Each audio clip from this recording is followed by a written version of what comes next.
মৰমৰ ছাত্ৰ-ছাত্ৰীসকল, এই ভিডিঅ'টোৰ মাধ্যমেৰে মই তোমালোকক শিকাবলৈ গৈ আছো তোমালোকে কেনেকৈ ইংলিছত অৰ্ধচুটিৰ বাবে এপ্লিকেশ্যন লিখিবা।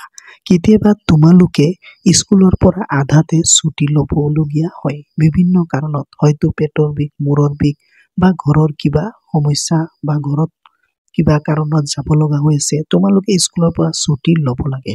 তো অৰ্ধচুটিৰ বাবে কেনেকৈ তোমালোকে এপ্লিকেশ্যন লিখিবা সেই বিষয়ে এই ভিডিঅ'টোৰ মাধ্যমেৰে মই তোমালোকক শিকাবলৈ গৈ আছো।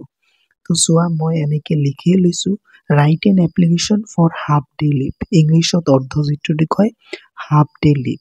তো কেনেকে লিখিবা? প্ৰথমতে লিখিবা টু দা প্ৰিন্সিপাল, তাৰপিছত তোমালোকৰ স্কুলখনৰ নাম দিবা। ধৰি লোৱা মই দিছো কঠীয়াতলি এচিএছ স্কুল।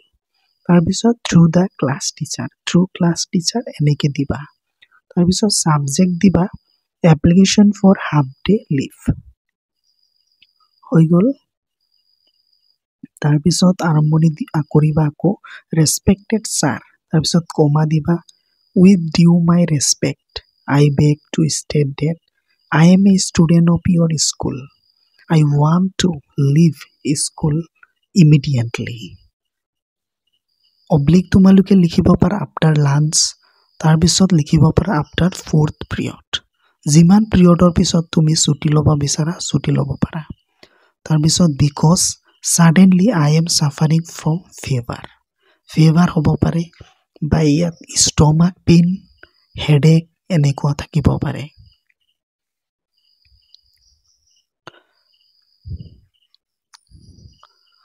তাৰপিছত দিবা therefore I request you to grant me the leave of absence for half day only. তাৰপিছত থেংকিং ইউ এনেকৈ দিবা। এড্ৰেছটো দিবা, এড্ৰেছটো দি দিবা নিজৰ ডেট, যিটো তাৰিখত তোমালোকে এপ্লিকেশ্যনখন দি আছা এইটো তাৰিখ দিবা।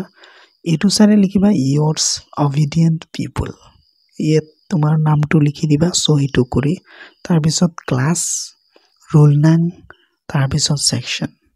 তো এনেকৈ ধুনীয়াকৈ তোমালোকে ইংলিছত এখন অৰ্ধচুটি বাবে দৰখাস্ত লিখিব পাৰা।